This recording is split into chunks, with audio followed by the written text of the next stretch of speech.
Welcome back everyone. My Jeep Gladiator has just turned over about 2,000 miles. As I've been doing a little research on what kind of maintenance and other things I need to do on the vehicle, I've come across a few things that concern me. And in today's video I have Jeremy from Jack Monkey Jeep, and he's going to show me how his Gladiator Rubicon has held up over the last 42,000 miles. What's up guys, this is Jeremy from Jack Monkey Jeep. I'm here with my buddy Mario today to talk about my Jeep and how it's held up over 42,000 miles. If you want to see a complete walk around, you can go to my channel, Jack Monkey Jeep Adventures, and check out the complete walk around. So the way this video is going to work is I have about 10 questions that I'm going to ask Jeremy about his Jeep. A lot of those questions are related to some of the more negative feedback that I've seen online related to the reliability of the Jeep. And so I'm going to ask him about some of those issues and see if he's experienced them, and if so, how did he make them better? The Jack Monkey Jeep is a 2022 Jeep Gladiator Rubicon JT. It has the 3.6 liter gas engine in it. I opted for that. I looked at the diesel,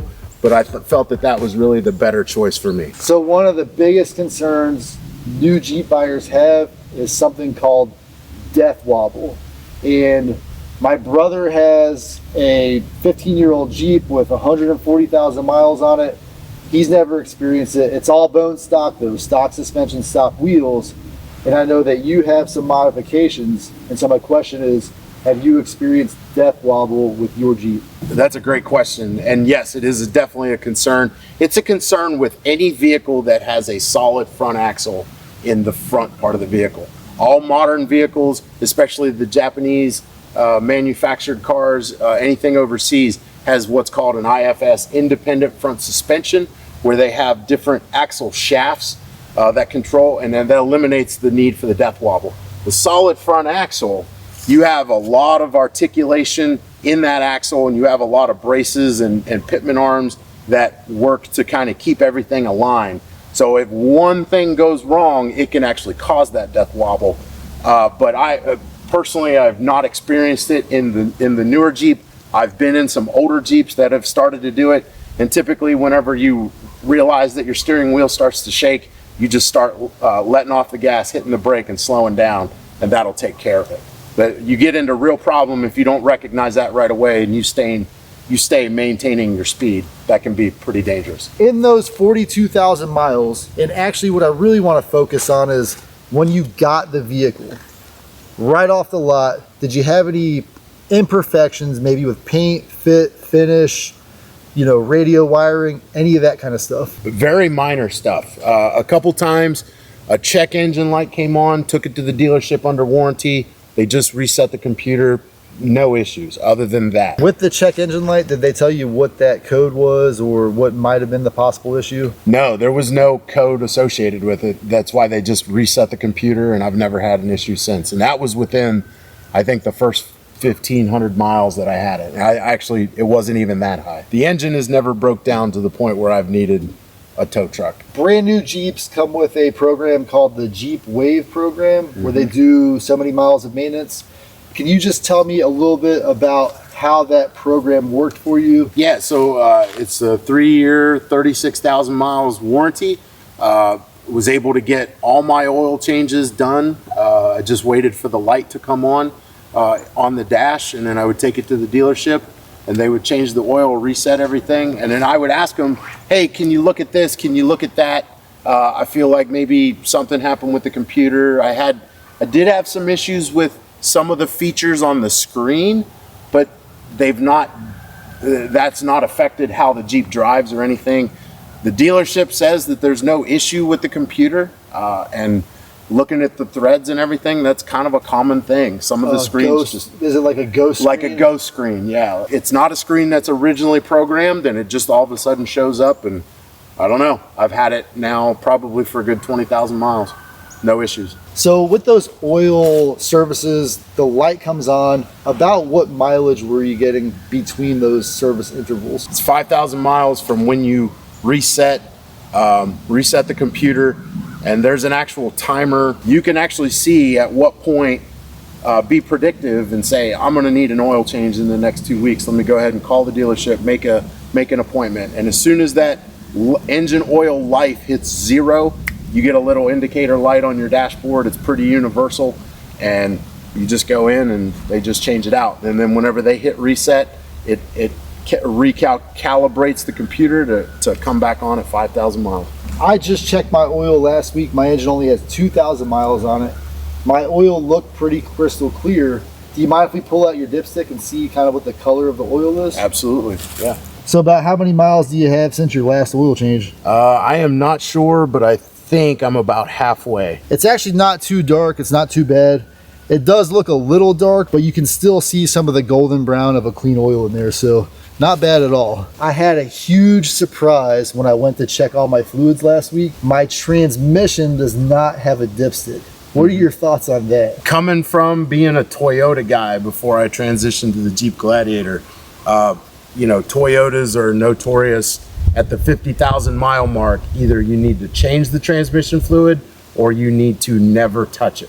I opted to never touch it. So that was one of my skepticisms of buying a Jeep over a Toyota, is the reliability of Jeep Mopar products is not what the Toyota name brand has, but it's still very good. And with anything, if you do general regular maintenance, checkups, and replace things whenever they start to go bad, you don't wait for them to have a catastrophic failure, so to speak, then you can avoid some of that reliability issues. I noticed you have this extra solenoid here, and I think we used this in our recent video. Can you tell me a little bit about that solenoid? Yeah, so one of the things, I've owned four-wheel drive vehicles and had winches for a long time.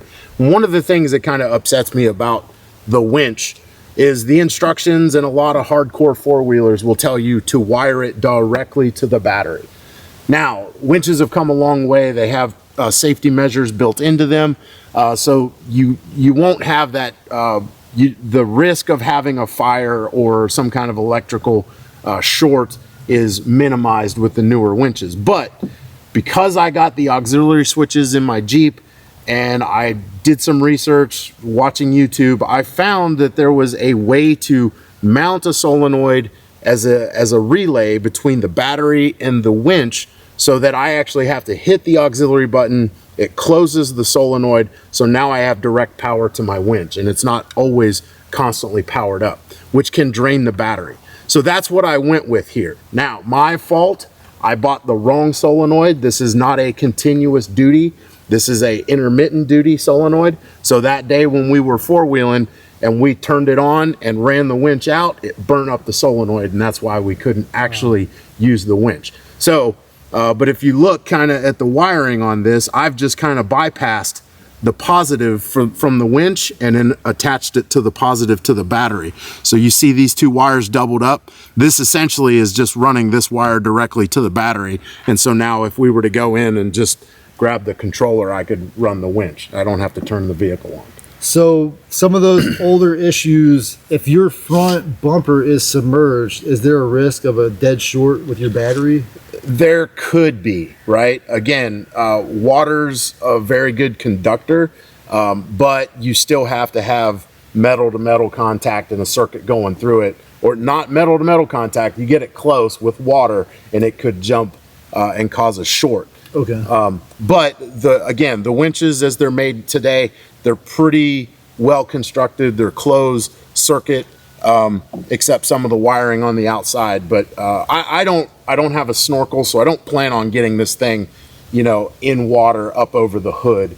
I never did like doing that anyway. So not something I think I'll be worried about. But I will be looking for a continuous duty solenoid when I get a little bit of time to do some research and find the right one. Now we're gonna get to the fun stuff.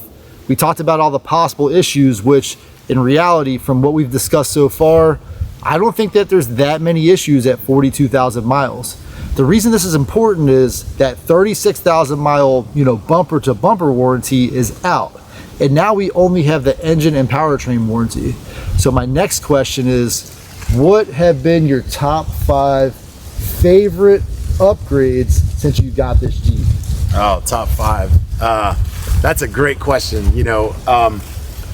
I think my number one favorite upgrade is the seats. These seats are Katzkin leather seats that come as a newer option in the newer Jeep Gladiators, but I won a set from Easter Jeep Safari in 2023 when we were there just this past April. I got to actually pick out the color. I went with blue, tried to match the hydro blue as much as possible, the green accent stitching to match my green accent coloring on the Jack Monkey Jeep. So that's probably my number one favorite upgrade. My number two favorite upgrade, if you come around the side here, so my number two favorite upgrade is really kind of weird, and it's really not my number two, but you said top five, so this is in no particular order other than the seats, is this antenna. I really like this antenna. Now, I don't listen to the FM or AM radio at all, but I just really like the way this antenna looks. It's compact. It's not that mall crawler bullet antenna, and I'm sorry if any of you out there that are following us are mall crawlers. It's fine, do what you want to do with your Jeep, but I really don't like the bullet antenna. I really like this compact rubberized antenna that is flexible, it's durable, even though it's really not functional. I just like the look of it. So my next favorite upgrade has got to be these LED side tracker lights from Oracle Lighting. These just match the body contour very well. They adhere with some 3M sticky tape. They wire directly into the front turn signals, and they act as safety lighting at night. When we open the door, you can see that's an LED light. It absolutely floods this side of the Jeep and the other side of the Jeep with light, so we can see when we're approaching the vehicle at night. The other thing that this does is it's a turn signal. So when I turn my turn signal on, I got the rear and the front turn signal, but I also have this side turn signal. Just in case someone's in my blind spot, they're alerted that I'm gonna try and turn. I really like this. This is one of the first things I did when I bought the Jeep. Now, if we come around to the front, my next favorite upgrade has got to be this bumper with front rider bar. This is a rugged ridge front HD stubby bumper, noted by how short it is, with the front rider bar. I really like the look of this. It works well with the rugged ridge Trekker 10 winch. It just mounts down in there, kind of gives that lower profile look, but I really like the look of this bumper. I really think it did a lot for accenting the front of this Jeep. It really looks good with the D shackles and the Factor 55 flat link, all color matched in green to match the color scheme of the Jack Monkey Jeep. It's a Trekker 10, so it's 10,000. The manual says 10,000 to 14,500. I think about 10,000 is the true capacity of the winch. And for my last favorite upgrade, this is a recent upgrade. If you check out my channel, you'll see the install video on this, and it is the Superchips Flashcal Plus. This is a modular chip, kind of like a pedal commander, like a Taser Mini. It mounts underneath the dash here, underneath this dongle point that I've already unplugged, and then there is a sensor, a Bluetooth sensor that mounts into the ODB2 port, and then I have an app on my phone I can actually use to change all kinds of settings on the Jeep, from my TPMS sensor being on, off, setting the threshold at which the light comes on, the auto start stop. I know a lot of hardcore Jeepers don't like that. That doesn't bother me, but I can turn that off permanently. I can turn off the seatbelt reminder. How many of us get in the Jeep and start driving with the seatbelt off just around our neighborhood, not on the highway, disclaimer, and the Jeep starts dinging at us? You can turn that off. You can change your tire size. You can either measure it and input the settings, or you can use the auto feature, which is really cool. Drive a consistent speed down the road, and it will automatically calculate the difference in the computer and what your tires are, and then you can get what little bit of gas mileage you lost because you upgraded your tires. There's other features that are involved in this, too many to list. You can read codes, you can reset codes, but this has been one of my favorite upgrades in bringing a lot of customization to my Jeep. So those are Jeremy's top 5 favorite upgrades, but there's a couple of upgrades that I've noticed that I assumed would have been his favorites. So I'm gonna go ahead and ask him about those now. And the first one is, can you tell me about your lift? It is the 2-inch Mopar lift with the Fox shocks.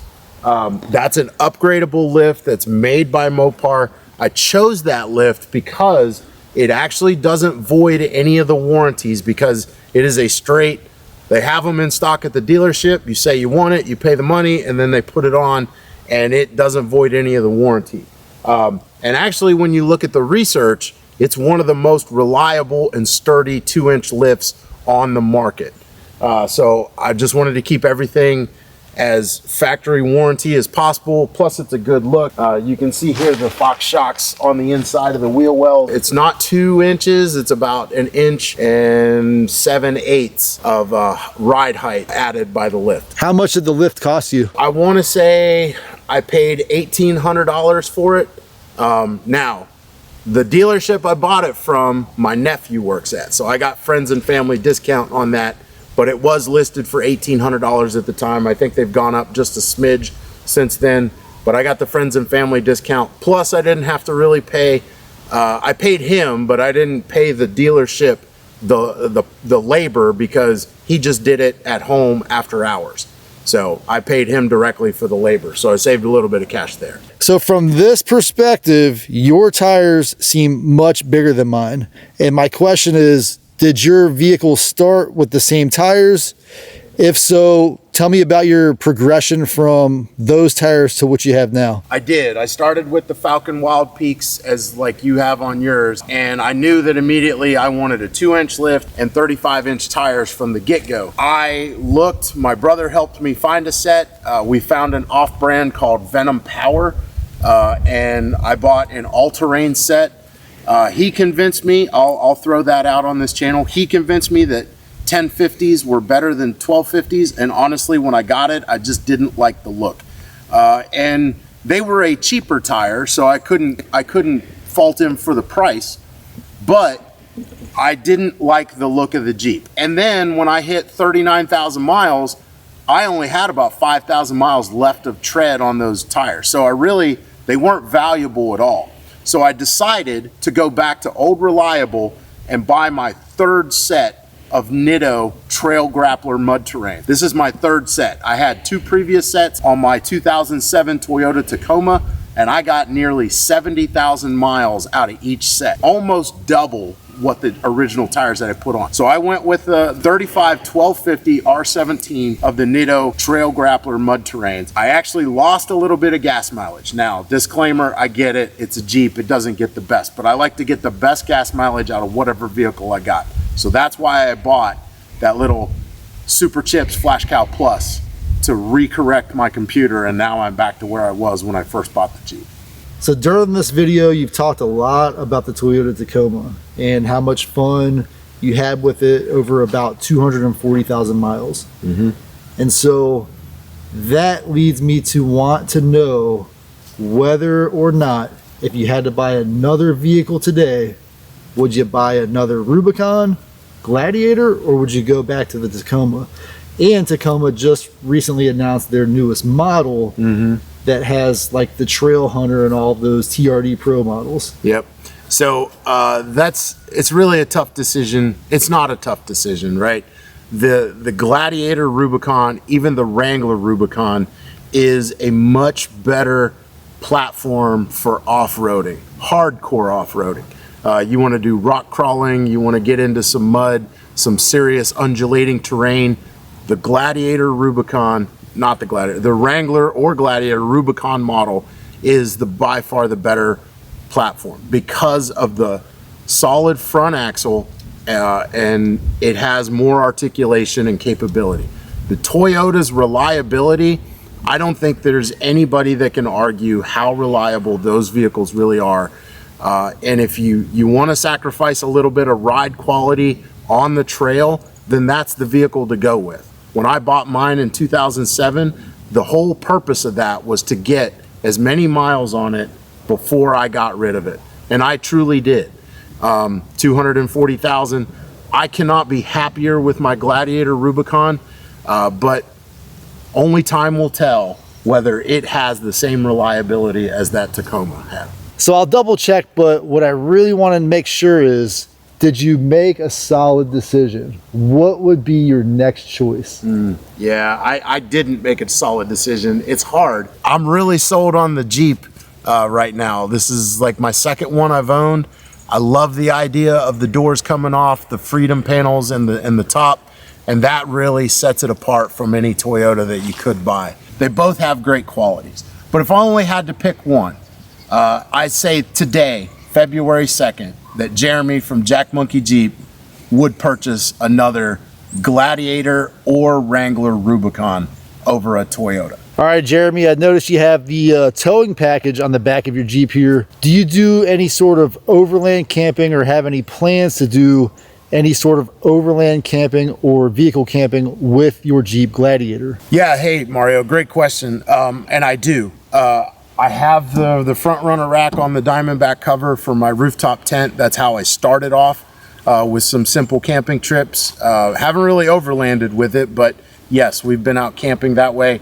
And recently, within the last year, we purchased a hiker trailer, 8-foot hiker trailer that I actually tow behind. And that thing is so light that the Gladiator pulls it with no issue. You don't even notice that it's back there.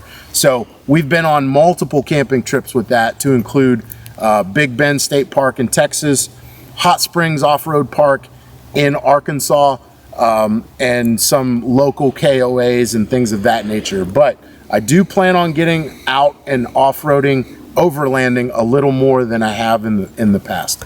Well, Jeremy, thank you so much for sharing your Jeep and your story with us. Absolutely. So I know that at least from this one data point of your vehicle that I don't have a lot of concerns as far as reliability. I'll be looking out for that check engine light to randomly pop up, but I'm already beyond that mileage that you've had.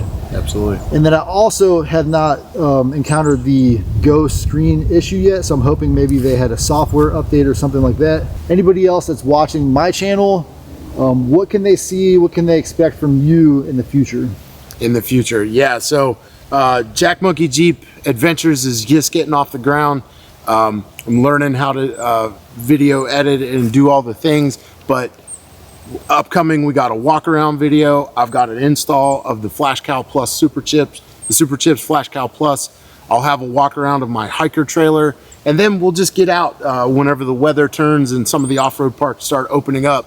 We'll get out and we'll do some more videoing of our adventures that we do there. So if you like this content, always like and subscribe, and I really appreciate your time today. So one thing to look out for in the next few months is we're going to go out to the Southern Missouri Off-Road Ranch, and my goal there will be to get my first trail badge of honor through Jeep, and he's going to lead the way on that adventure. So I look forward to that, and be looking for that on this channel. Thanks.